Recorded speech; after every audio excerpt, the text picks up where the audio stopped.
आज का हमारा टॉपिक है विसर्ग संधि। ठीक है, बहुत जल्द आपका हिंदी का सिलेबस कंप्लीट कराया जाएगा, लेकिन उसके पहले ही मैंने परीक्षा को ध्यान में रख के जितना भी टॉपिक है सबकी जो है आपको कंप्लीट नोट्स दी है, जिसमें कि आपको बहुत बढ़िया थ्योरी जो कि आपको किसी बुक में नहीं मिल सकता। आप यकीन मानो, आप बुक भी देखोगे तो, क्योंकि इसको 3-4 बुक से मिलकर बनाया गया। वासुदेव नंदन जी की बुक, हरदेव बाहरी जी की बुक, साथ ही साथ एक आदित्य पब्लिकेशन की आती है, इलाहाबाद प्रकाशन, उसकी बुक, इन सबको मिला के उस नोट्स को तैयार किया गया है। तो इसलिए अगर आप उसमें एक छोटा से छोटा टॉपिक भी देखोगे, चाहे आप विलोम देखो, चाहे उपसर्ग प्रत्यय देखो, चाहे मुहावरे देखो, तो उसके टाइप वाइज उसको डिसाइड करके और बेहतरीन तरीके से डिजाइन किया गया है कि कोई बच्चा मेरा नोट्स भी पढ़ ले तो उसको हिंदी एकदम प्यारा हो जाएगा और एकदम रटा जाएगा, कहीं से कोई उसको दिक्कत नहीं आने वाली। आज का टॉपिक हमारा वैसे तो है विसर्ग संधि। अच्छा हाँ, बहुत से बच्चों ने कहा सर ऑर्डर क्या होगा, हम किस तरीके से पढ़े हिंदी को, तो उसके लिए मैंने एक वीडियो बनाई है और अपलोड की है। आप लोग उसको ज़रूर देखेंगे कि हिंदी जैसे सब्जेक्ट का कैसे अध्ययन करेंगे। बात भाई, इसमें थ्योरी मिलेगा, थ्योरी के बाद आपको कूट वाले प्रश्न मिलेंगे एमसीक्यू में। ठीक, ये आपको कंप्लीट रहेगा और इसको आप आराम से प्रिंट करवा सकते हो, उसको ध्यान में रख के बनाया गया है। बाकी क्लास नोट्स तो मिलेंगे ही, फिर इस पर आपको टेस्ट मिलेगा, आप टेस्ट देना। ठीक, बढ़िया आपका हिंदी हो जाएगा, बिल्कुल डरने की बात नहीं है, कम समय है तो उसको ध्यान में रखते हुए, ठीक, आप लोगों ने मेरा इतना साथ दिया है तो बारी अब मेरी है। ठीक है, उसको ध्यान में रखते हुए उसको डिज़ाइन करके और पूरे चैप्टर्स का आपको अपलोड करवा दिया गया है। आपके बैच में अगर देखोगे तो क्लासेस आते रहेंगी। ठीक, समय सीमा कम है और आपका सहयोग है बना हुआ साथ में, तो मिलकर बहुत अच्छा कर लेंगे। चलिए भाई, तो हम लोग आज पढ़ने जा रहे हैं विसर्ग संधि। देखो भाई, ये दो बिंदु आपको दिखाई देता होगा। ठीक है, तो इसको हम लोग नाम देते हैं उगवा या फिर विसर्ग का। इसके बाद यानी कि कायदे से विसर्ग का स्वर से या विसर्ग का व्यंजन से, ठीक है, मेल हो, तो भाई वहां पर क्या मिलती है हमको, हमारी विसर्ग संधि मिलती है। क्लियर है सब लोग को? यानी कि विसर्ग धन स्वर या इसके बाद आ जाए कोई भी व्यंजन, या इसके आगे हो सकता है स्वर हो, या आगे हो सकता है व्यंजन हो। अब क्या आगे व्यंजन हो सकता है कि नहीं, आप लोग इसको जरूर कमेंट करके बताना। देखो, बहुत डिटेल में चीजों को तोड़कर मैं बताता हूं कि आपका कोई भी डाउट ना बचने पाए। हमने पहले वर्णमाला को सीखा, संयोजन विन्यास को सीखा, यही सही क्रम होता है। फिर हम वर्ण से पढ़ गए संधि पे। अब संधि के बाद क्या, तो संधि के बाद अगर आप चाहते हो, वैसे तो संज्ञा बाद का टॉपिक है, लेकिन अगर हिंदी बहुत अच्छे से कोरिलेट करके आप पढ़ना चाहते हो तो कायदे से आपको पढ़ने चाहिए संज्ञा। संज्ञा पढ़ने के बाद आपको वचन, फिर उसके बाद लिंग, इनको कंप्लीट करना चाहिए।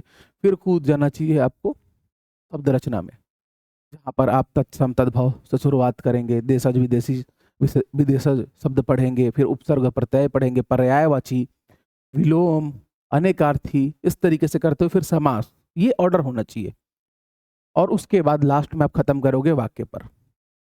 ठीक है, तो मतलब कि एक वर्ण को पकड़ा, फिर शब्द को पकड़ा, फिर वाक्य तक गए, ये ऑर्डर होना चाहिए। फिलहाल विसर्ग संधि तो इसमें कुछ नहीं, 5 से 6 रूल है। रूल नंबर 1 हम लोग देखते हैं कि कभी भी ऐसा हो कि अ, ठीक है, ये एक स्वर है, अ दिखाई दे और अ के बाद ध्यान देना आपको दिखाई दे विसर्ग, और विसर्ग के बाद आपको फिर से दिखाई दे अ, या तीसरा, चौथा और पांचवा। ये कौन है? स्पर्श व्यंजन। पता ही है आपको कि क वर्ग, ठीक है, च वर्ग, ठीक, ट वर्ग, क वर्ग और प वर्ग। ठीक है, इनके 5 वर्ग होते हैं, तो इनके पांचों वर्गों में 5-5, ठीक है, आपके व्यंजन पाए जाएंगे, वर्ण पाए जाएंगे। तो उसका तीसरा वाला ग्रुप, चौथा वाला ग्रुप और पांचवा वाला ग्रुप, जैसे कि क की बात करोगे तो क और ख को छोड़कर ग, ख और अंग, अगर वो इस विसर्ग के बाद आते हैं, ठीक, इनके अलावा अंतस्थ लिख लेना य, र, ल और व, और साथ में लिखना ह को। अगर कभी भी ध्यान से देखना क्वेश्चन को, अगर अ आ रहा है उसके बाद विसर्ग और उसके बाद भी अ आ रहा है, ठीक है, या तीसरा चौथा पांचवा ग घ अंग च वर्ग का लोगे ज झ इया, इस तरीके से कोई आ रहा है, या य है या र है या ल है या व है या ह है, तो इस विसर्ग का जो है, ठीक है, इस ये आपका ओ में बदल जाएगा। ठीक है, ओ मतलब कि आप इसको इस तरीके से लिखते हो, ये विसर्ग आपका वहां पर इस तरीके से बदल जाएगा। कुछ उदाहरण के साथ बताता हूं कि बहुत बेहतर तरीके से आप लोग का ये क्लियर हो। यशः, धन, दा, ध्यान से देखना। अब इसका वर्ण विन्यास करो, इसलिए मैं कहता हूं कि वर्ण विन्यास स्ट्रांग होना चाहिए। अब मैं यशः को लिखूंगा तो य धन अ, स को कैसे लिखा जाएगा जी, स धन अ और धन आ गया विसर्ग, और फिर यहां पर दा को कैसे लिखा जाएगा, द में हलंत और आ। अब मेरे बच्चे ध्यान से देखोगे अगर आप लोग, ठीक है, ध्यान से देखना अब कि जहां पर संधि हो रही है विसर्ग के बाद, तो यहां विसर्ग है आपका, बिल्कुल है सर। इसके बाद द आ रहा है सर, द यानी कि त वर्ग का माफ कीजिएगा, त वर्ग का त था, और द और ध और न, यानी कि तीसरा तीसरा चौथा पांचवा में से कोई एक आ गया। इसके आगे देखो तो आ रहा है क्या, बिल्कुल आ रहा है, मतलब कि ये तीन आपको दिखाई दिए, विसर्ग के आगे आ और विसर्ग के पीछे अ, तीसरा चौथा पांचवा स्पर्श व्यंजन का उस कॉलम का वर्ण, और यर अलावा ह या ह में से कोई आ जाए तो यहाँ पर द मिल गया, तो ये ओ की मात्रा ले लेता है। ठीक है, तो यशः था, अब विसर्ग हटा दोगे, ठीक, और यहाँ पर स और ये अ है, ये बदल जाएगा किस में, इस तरीके से कुछ, तो अब स के ऊपर मात्रा लग जाएगी, ये तो यह रहेगा, स के ऊपर मात्रा लगेगी ये वाली और उधर से दा आ जाएगा, तो ये हो जाएगा यशोदा। ठीक है, यशः धन दा, यशः धन दा यशोदा, याद रखना बहुत महत्वपूर्ण है, परीक्षा में पूछा जाता है भाई। ठीक है, ऐसे ही तपह, धन बल, बहुत बार एग्जाम में आया है, जाहिर तौर पर अब ये बदल जाएगा, सब लोग को समझ में आ गया, क्या हो जाएगा, तपो बल। क्लियर है कि नहीं क्लियर है, एकदम सही बताओ, एकदम बढ़िया से एकदम। अच्छा, बहुत ज़रूरी है कि अगर वीडियो अच्छी लगे और आपको लगे कि इस तरीके से बहुत बेहतर तरीके से आपको समझ में आ रहा है, तो एक लाइक करके वीडियो को शेयर ज़रूर करना, और चैनल को सब्सक्राइब करके बेल आइकन प्रेस करना, क्योंकि आप लोग का शिकायत रहता है कि नोटिफिकेशन नहीं मिलता, तो उस बात का ध्यान रखना आप लोग। तपह धन बल यानी कि तपोह बल। ठीक, मनः धन योग, मनः धन योग, आप लोग डायरेक्ट मत पढ़ा करो, जब भी बनाओ ना मेरे बच्चे, तो उसका वर्ण विन्यास करके ही बनाना, जैसे मैंने ये बनाया था, ये आपको मास्टर कर देगा, और आपका कभी क्वेश्चन एग्जाम में गलत होगा ही नहीं।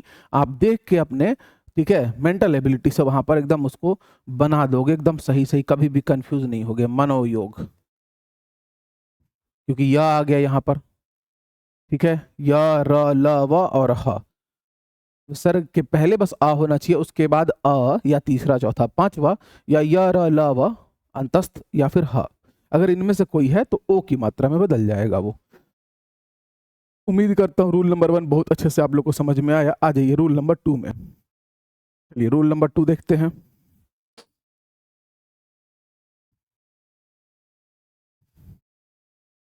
रूल नंबर 2, ध्यान से देखना कि कोई भी एक स्वर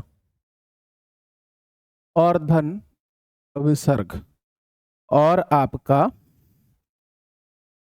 संघर्षी, यानी कि च छ और स, इनको कहा जाता है संघर्षी व्यंजन। सब कुछ आपको मैंने बता रखा है।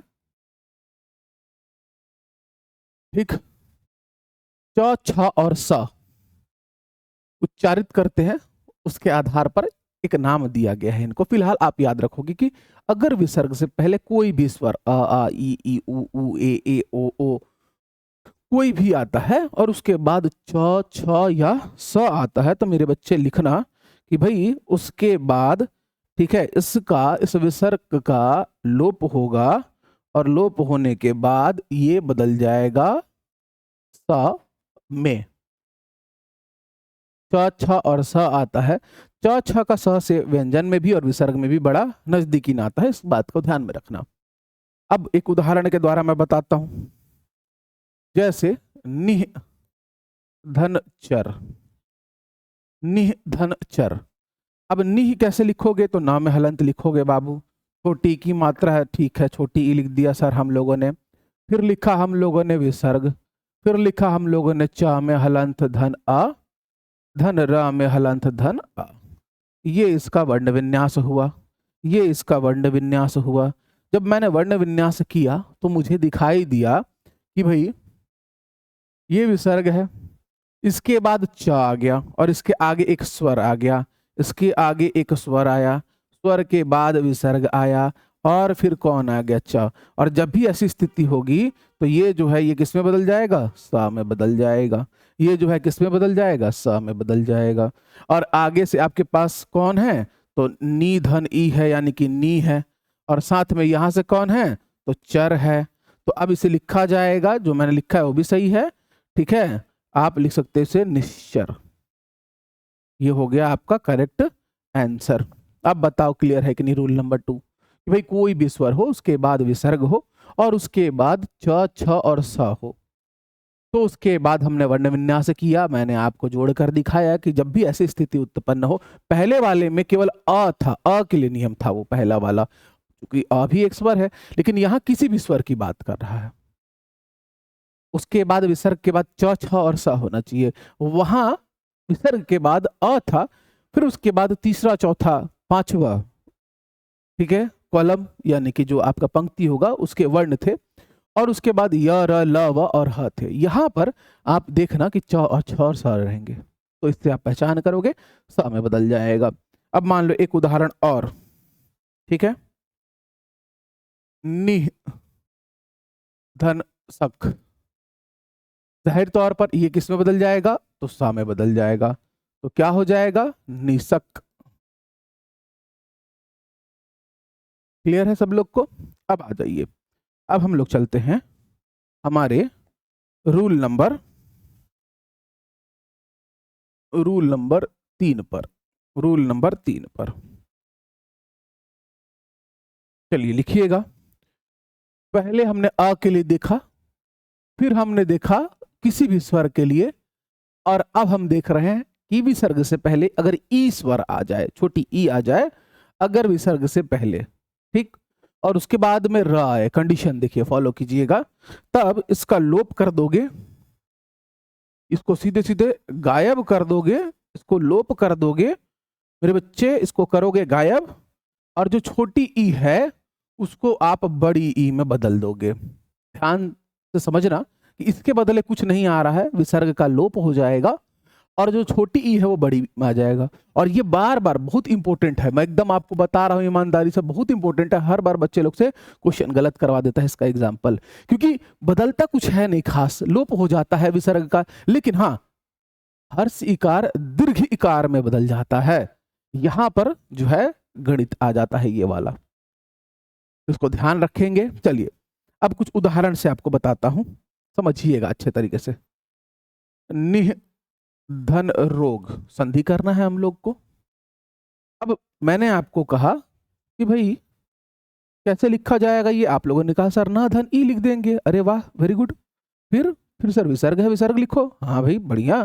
फिर सर रो को र में हलंत और धन ओ की मात्रा, और सर ग को ग में हलंत और धन अ की मात्रा, यही है आपका इसका वर्ण विन्यास। वर्ण विन्यास करने के बाद मुझे दिखाई दिया कि सर ई और हलंत और ये तीन, देखो सर ई हलंत और ये, इन तीन को जो मिलाया गया, इन तीन को जो मिलाया गया, तो नियम पर आ जाओ। ई विसर्ग और रा, इसका क्या करोगे? लोप करोगे, विसर्ग को गायब कर दोगे। ई को किस में बदल दोगे? बड़ी ई में। लो भाई मैं बदल देता हूं। सर ना, धन सर बड़ी ई कर दो सर। ठीक है, वेरी गुड। इसका क्या करूं? लोप यानी कि गायब। धन ओ, धन गा और धन अ। इसके लिए तुम हमारे दरवाजे तक आ गए। ठीक है, जाओ ले जाओ। दवा किसमें है? दवा ठीक है, ठीक है, थैंक यू। चलिए ध्यान दीजिए इधर। तो ये भाई हो जाएगा नी। तो आप लोग कहोगे सर नहीं सर, अब चूंकि सर यहां पर बड़ी ई की मात्रा आ गया है तो ये हो जाएगा नी। रा में ओ की मात्रा तो सर ये हो जाएगा रो। ग में अ की निरोग, यानी कि निह धन रोग हो जाएगा निरोग। अब ये देखने में बहुत लोगों को लगेगा कि सर गलत लिखा है क्या, तो मैं कहूंगा नहीं भाई गलत नहीं लिखा है। जब निह धन रोग का संधि होता है तो निरोग आता है। ये सही है एकदम। देखने पर गलत लगता है लेकिन ये सही है। जब इसका संधि विच्छेद करोगे तो निह धन रोग आप लिखोगे, मात्रा छोटी ई की और विसर्ग को लेके आ जाओगे। ठीक है, आई होप सो सब लोग को यहां तक क्लियर होगा। ठीक, अब जैसे कि वो कहेगा नीरस का संधि विच्छेद करो, तो तुरंत आप देखोगे कि यहां पर बड़ी ई की बाद र आ रहा है, यानी कि इसे हम तोड़ेंगे तो निह धन रस कर देंगे मेरे बच्चे। अब उम्मीद करता हूं आपको रूल नंबर 3 बहुत अच्छे से क्लियर हो गया होगा। ठीक है,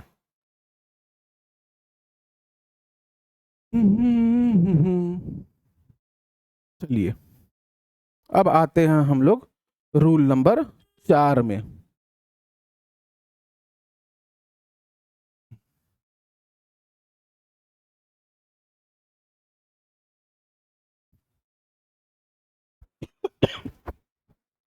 रूल नंबर 4 में देखना कि लिखना कोई भी स्वर, ये कलर दिखाई तो देता है ना आप लोग को? नहीं नहीं दिखा देता है। कोई बात नहीं, कोई बात नहीं बंधु। चलो, यदि कोई भी स्वर हो उसके बाद आए विसर्ग, कोई भी स्वर हो उसके बाद आए विसर्ग, ध्यान से देखना, मेरी बात पर बहुत ध्यान देके गौर करके पढ़ा करो। एक बार पढ़ोगे जिंदगी भर के लिए हिंदी से छुटकारा मिल जाएगा, इतना स्ट्रांग हो जाएगा आप सोच भी नहीं सकते। देखो कोई भी स्वर, लेकिन मेरे बच्चे यहां पर एक चीज लिख देना कि अ और आ को छोड़कर आप कमेंट करके बताना कि मैंने व्यंजन में कौन सा नियम बताया था जहां मैंने ऐसे ही लिखा था स्वर और फिर लिखवा दिया था अ और आ को छोड़कर। कमेंट करके बताना। ठीक, पढ़ोगे तब बताओगे, नहीं पढ़ोगे और केवल देखोगे इधर उधर भागोगे तो फिर कोई मतलब तो है नहीं। ठीक, उसके बाद आ नहीं लोगे, तीसरा चौथा और पांचवा। ठीक, य र ल व और ह। याद करो रूल नंबर 1, वहां पर अ था, विसर्ग था, उसके बाद अ आता था, या फिर तीसरे चौथे पांचवे में से कोई भी आ जाए, या फिर य आ जाए या र या ल या व या ह आ जाए। और यहां देखो तो स्वर अ और आ को छोड़कर, अ और आ को छोड़कर कौन कौन? ई बड़ी ई छोटा ऊ बड़ा ऊ, ए ओ औ और अन। देखो भाई कोई भी अगर आपका स्वर आता है, ठीक है, अनुस्वार को चलो हटा दो साइड, ठीक है, तो फिर और उसके बाद विसर्ग और विसर्ग के बाद तीसरा चौथा पांचवा, यानी कि ग घ अंग ज झ इय, इस तरीके से कोई भी, या फिर य आ जाए या फिर र आ जाए या फिर ल या फिर व या फिर ह आ जाए। इस स्थिति में आप क्या करोगे? तो भाई जो ये विसर्ग दिखाई दे रहा है ये र में बदल जाएगा, ये जो विसर्ग दिखाई दे रहा है ये र में बदल जाएगा। क्लियर है सब लोग को? एकदम अंडरस्टूड है? चलो कुछ उदाहरण लिखता हूं मैं कि निह धन धन, निह धन धन, कितना बढ़िया एग्जाम्पल आ गया। निह कैसे लिखा जाएगा? तो आप लोग कहोगे सर ना है सर, हाँ, और छोटी ही लगा दो सर। बहुत बढ़िया, थैंक यू थैंक यू, बहुत बढ़िया, एकदम होशियार बच्चे हैं। ध में क्या लगा दो? अ, और ना में क्या लगा दो? अ। तो निह धन का मैंने वर्ण विन्यास कर दिया। अब देखो तो मैं कहूंगा कि भाई मेरे बच्चे आपने कर तो दिया। अब विसर्ग के साथ पहले और बाद वाला ले लो। विसर्ग के पहले कौन आया? तो सर एक स्वर आया सर। ठीक है, वेरी गुड। फिर उसके बाद विसर्ग, फिर उसके बाद तो ध जो है वो क्या है? त वर्ग देखोगे तो त, थ, द, ध और न, यानी कि चौथा वर्ण त वर्ग का। ठीक, और उसके बाद जो बाकी है ही तो है ही। तो ये कंडीशन फॉलो कर रहा है, चौथा आ रहा है, विसर्ग आ रहा है और एक स्वर आ रहा है। इस स्थिति में मात्रा नहीं बदलेगी, लेकिन हाँ विसर्ग हटेगा और र बन जाएगा। मतलब कि न धन छोटी ई ही रहेगा, यहां विसर्ग की जगह पर र, फिर उसके बाद ध, फिर उसके बाद अ, फिर न और फिर अ। ठीक है मेरे बच्चे, अर्थात कि ये हो जाएंगे दोनों मिलके नी, और र के बाद ध आ रहा है और तब आ रहा है, तो र का नियम भी मैंने वर्ण विन्यास में आपको पढ़ाया हुआ है। रेफ के लिए भी जब नीचे आएगा तब के लिए भी, तो सीधे तौर पर ये जाएगा धा के कपार पर, रेफ बन जाएगा निर्धन। जब भी र वर्ण के व्यंजन के पहले आ जाए तो ऊपर जाएगा, और अगर बाद में आता तो नीचे लगता। क्लियर है? तो इसका क्या हो जाएगा? निधन धन का निर्धन, मात्रा वही रहेगी, बस र आ जाएगा, निर्धन हो जाएगा। ठीक है, एक एग्जाम्पल और, एक एग्जाम्पल और बढ़िया वाला जो बार बार परीक्षा में आता है, लिखना आसी धनवाद। अब चूंकि ना बात को समझना, ये उल्टा देता है परीक्षा में कि भाई आशीर्वाद, ओहो, ये वर्तनी में भी आता है, ये बार बार बार बार आशीर्वाद का संधि विच्छेद करो। तो किसी के भी दिमाग में नहीं आता है, चूंकि र दिखाई देता है, कि हम आशी धनवाद लिखें। ये हमारा आशीर्वाद बनेगा। कैसे बनेगा बना के बता रहा हूं। प्लस ये जो शब्द है ये बार बार वर्तनी में पूछा जाता है कि शुद्ध है कि अशुद्ध है। वहां पर जैसे कि मैंने अभी लिखते समय किया, स के ऊपर में रेफ लगा दिया, वहां पर ब्लंडर हो जाता है। तो वहां पर भी ध्यान दोगे आप लोग। चलो भाई, इसको मैं एक्सप्लेन करता हूं आपको। आशी धनवाद है, तो भाई आ तो आ ही रहेंगे, स में आ जाएगा छोटी ई, धन आपका विसर्ग, धन व में आ जाएगा आ का मात्रा, और धन द और उसमें आएगा अ। ये हमारा वर्ण विन्यास हो गया, इसका वर्ण विच्छेदन। क्लियर मेरे बच्चे? अब देखना कि आ का आ ही रहेगा, इस भाई साहब को आपको र में बदल देना है। ठीक है, यहां पर ई और यहां पर स धन, यहां पर व और आ और द और अ। अब देखो यहां पर ई र और व, कोई भी स्वर अ को छोड़कर, और ये लोप होके किस में बदल गए? र में। तो अब जोड़ो, तो आ, यहां से सी, र व और आ, तो ये हो जाएगा ऐसा कुछ, रेफ आ जाएगा वा के ऊपर, और ये बन जाएगा आपका आशीर्वाद। तो आशीर्वाद का संधि विच्छेद आशी धनवाद, या फिर आशी धनवाद का संधि हो जाएगा आशीर्वाद। तो ये रूल नंबर 4 था। आई थिंक सब लोग को क्लियर हो गया होगा। नोट्स के लिए परेशान नहीं होंगे, बहुत बेहतरीन नोट्स ऑलरेडी क्रिएटेड है, बना हुआ है, आपको मिल जाएगा, प्रिंट करवाना। बाकी आप वीडियो देखो, वीडियो देखने के बाद जो है छोटी ई छोटा ऊ लिखना, रूल नंबर 5। ठीक, धन विसर्ग। अच्छा, क वर्ग, क वर्ग के बाद आता है च वर्ग, छोड़ दो उसको, लिखोगे ट वर्ग, ट वर्ग के बाद आता है त वर्ग, छोड़ दो उसको, प वर्ग। यानी कि पहला, तीसरा और इधर से पांचवा, और इधर से पहला और दूसरा इन लोगों का। तो क वर्ग का कौन आता है? क ख, त वर्ग का ट और ठ, प वर्ग का प और थ। ठीक है, यही आएगा, याद रखना। तो यानी कि यहां पर यदि क, ख, त, थ, प और फ अगर दिया हो, हम लोग पढ़ रहे हैं विसर्ग संधि रूल नंबर 5। अगर कोई भी ई और ऊ हो दोनों में से, फिर विसर्ग हो और फिर क ख ट ठ प फ, पहला तीसरा और पांचवें वर्ग के पहले और दूसरे वर्ण। ठीक, याद रहेगा सब लोग को। अब मेरे बच्चे ये ध्यान रखना, और ये बहुत इंपॉर्टेंट है, बार बार बार बार परीक्षा में पूछा जाता है। तो यहां पर इस विसर्ग का लोप होगा और ये बन जाएगा सा में। क्लियर है? चलो उदाहरण के द्वारा समझाता हूं। निह धन प्राण, निह धन प्राण, ज्यादा नहीं है, 6 नियम है, आपको लिख के प्रैक्टिस करना पड़ेगा, उसके एग्जाम्पल्स को लगाना पड़ेगा, हमारे द्वारा जो टेस्ट दी जाएगी उसको बेहतर तरीके से बनाना पड़ेगा, तो फिर आप एकदम परफेक्ट हो जाओगे। क्योंकि हिंदी ऐसा नहीं है आसान क्वेश्चन आ गया तो बात अलग है, पूरा मैथ्स के जैसा नेचर है इसका, इसमें प्रैक्टिस मांगेगा और शुरू के ही चैप्टर्स में मांगता है प्रैक्टिस, वर्णमाला, वर्ण वियोजन, वर्ण संयोजन और फिर आपका संधि वाला।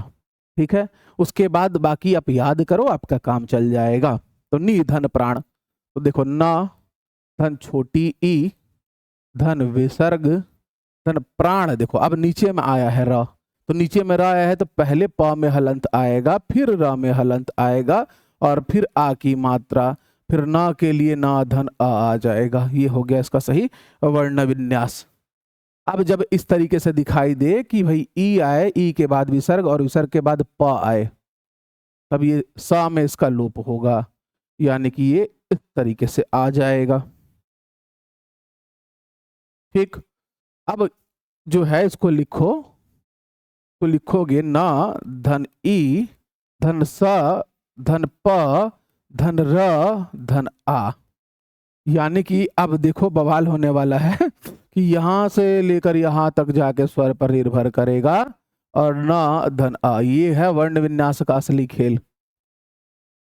कैसे लिखोगे इसको, ये तो फिर से नी बन जाएगा। ठीक है, स है, प है, र है, प में र है मतलब यहां आएगा, स में हलंत है तो यहां आएगा और आ की मात्रा, इस तरीके से लिखा जाएगा और ये हो जाएगा निधन प्राण मतलब निष्प्राण, निधन प्राण मतलब निष्प्राण। संधि आ गई। अब बताओ पढ़ के मजा आया कि नहीं आया? आया अगर तो लाइक जरूर करना। ठीक है, अब एक उदाहरण और लिखो।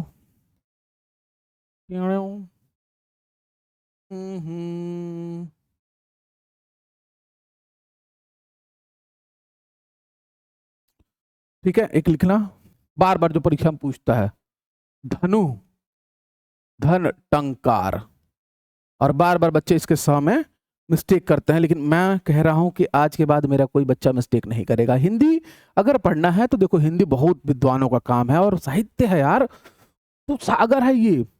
आप जीएस को सागर बोलते हो ना, हिंदी सागर है, लेकिन परीक्षा की दृष्टिकोण से अगर पढ़ोगे कि जो हमारा कॉम्पिटेटिव एग्जाम है उसमें 5-10 प्रश्न आना है, तो हिंदी बहुत लिमिटेड है, 10 दिन पढ़ के आराम से खत्म कर लोगे, एक क्वेश्चन गलत नहीं होगा। आओ इधर ध्यान दो, धनु ध और अ, न में उ की मात्रा, धन विसर्ग, धन त है, टंकार है। ठीक है, त में हलंत लगाओगे, अनुस्वार आ जाएगा बगल में, धन क, फिर आ, फिर धन र, फिर अ, ये हो गया इसका वर्ण विन्यास।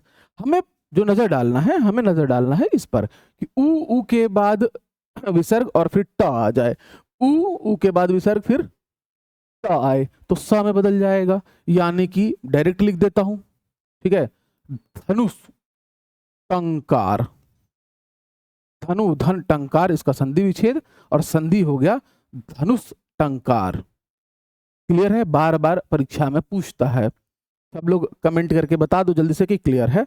तो आगे बढ़ते हैं, रूल नंबर 6 करते हैं, और इसी रूल तक रहना, इसके बाहर नहीं पूछेगा आपसे परीक्षा में, निश्चिंत रहना। और भी 2-4 रूल हैं, ऐसा नहीं है, लेकिन मोर देन इनफ है, कहीं भी ऐसा कुछ भी मेरे द्वारा नहीं छोड़ा जाएगा। और अगर क्लास में अगर कुछ कमी रह भी जाएगी तो जो मेरा नोट्स है भाई माशाल्लाह बड़ी मेहनत से बनाया गया है, आप देखोगे उसको तो समझ पाओगे और कॉन्फिडेंट फील करोगे पढ़ने के बाद। और वो प्रिंटेबल है और बाकायदा 2 कॉलम में करके बनाया गया कि आपको ज्यादा दिक्कत ना हो। ठीक, चलो अगर विसर्ग है कभी और उसके बाद त आए या स आए, त आए या स आए, तो ये जो विसर्ग है, ये जो विसर्ग है ये स में बदल जाएगा। ये जो विसर्ग है ये स में बदल जाएगा। क्लियर है सब लोग को? चलो आ जाओ, अगर क्लियर है तो एक उदाहरण, दू दिखाई दे रहे वाला कलर, दूधन साहस। ठीक, यहां पर देख रहे होगे दू है, ये विसर्ग है, इसके बाद स आ गया तो ये आदेशा में बदल जाएगा। यानी कि आप दू स संयुक्त आ की मात्रा ह और स, यानी कि इसका क्या होगा संधि? दुस्साहस। ठीक है, अब एक जो बहुत इंपॉर्टेंट है, नमः हनति, यहां पर विसर्ग, उसके बाद क्या आ गया? स आ गया। तो इस विसर्ग के बदले में क्या आ जाएगा बाबू? तो आप लोग कहोगे सर स आएगा। तो भाई नमा तो था ही, स और त संयुक्त हो गया और ऊपर में उसके एक ही मात्रा थी, तो नमस्ते का संधि विच्छेद नमाधन ते होता है। आपको उल्टा पूछ देगा परीक्षा में, बट आपने सीख रखा है तो आपको आराम से दिखाई देगा और अच्छे से टिक कर पाओगे। तो नमस्ते का संधि विच्छेद नमाधन ते, नमस्ते।